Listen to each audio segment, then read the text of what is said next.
Over the years, many people have spoken about the bad fandoms of the internet, from just being cringe or making horrifying fan art. And today, I'm going to continue that trend by talking about some of the worst fandoms in all of history.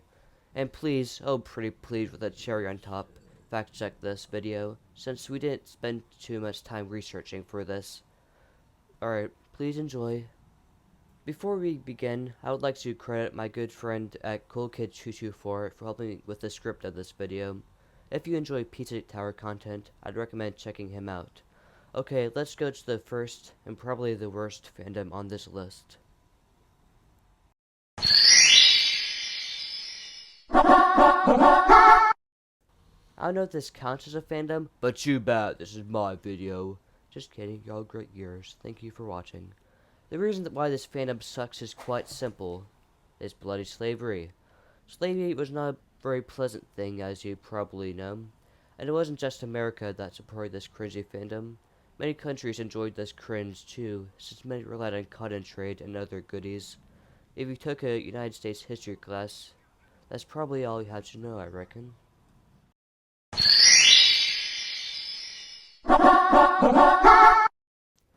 Now, this one is a million times less worse than the last one.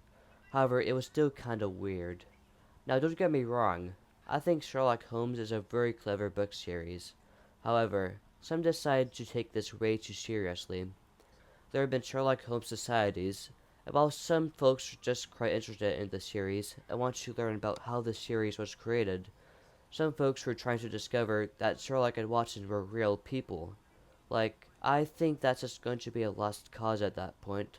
They're fictional characters that solve interesting mysteries. That's all.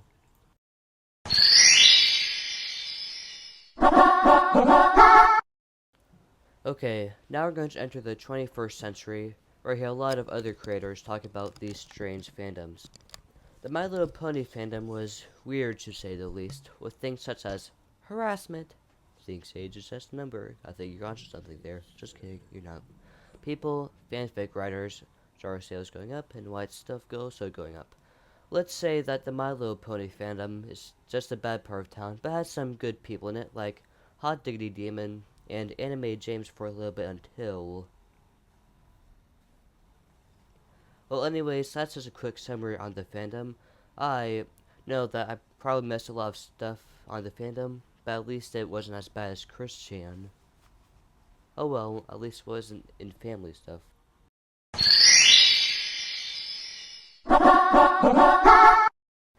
Okay, you're probably expecting this by now.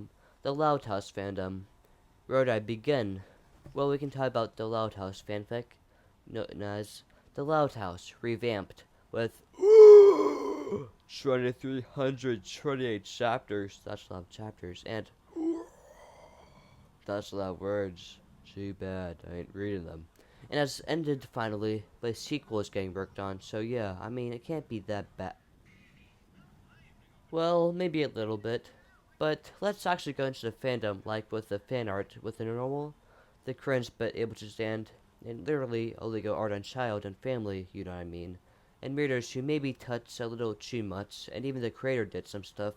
But why did it take so long for Dan Snyder to get fired after him, when he did a lot worse depending on who you talk to? But that's really all of the Loud House fandom. I know I probably forgot a lot of stuff, but that's really all you need to know.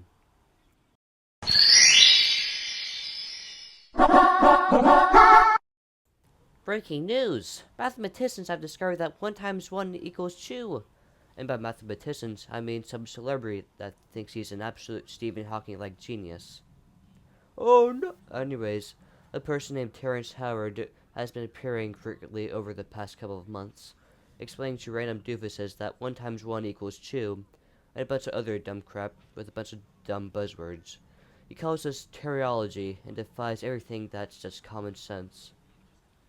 He also plans to make some drones using his math method that help countries in Africa, but that isn't very likely to happen, since it would be sort of impossible to code a drone with that. Honorable mentions! We've got Has-Been Hotel, Hell of a Boss, glitz shows including Digital Circus and Murder Drones, Undertale/Deltarune, and the German group that we can't talk about, or we will be banned.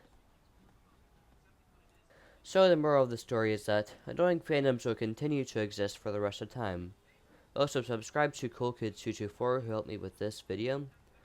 Thanks for watching, and in case I don't see ya, good afternoon, good evening, and good night.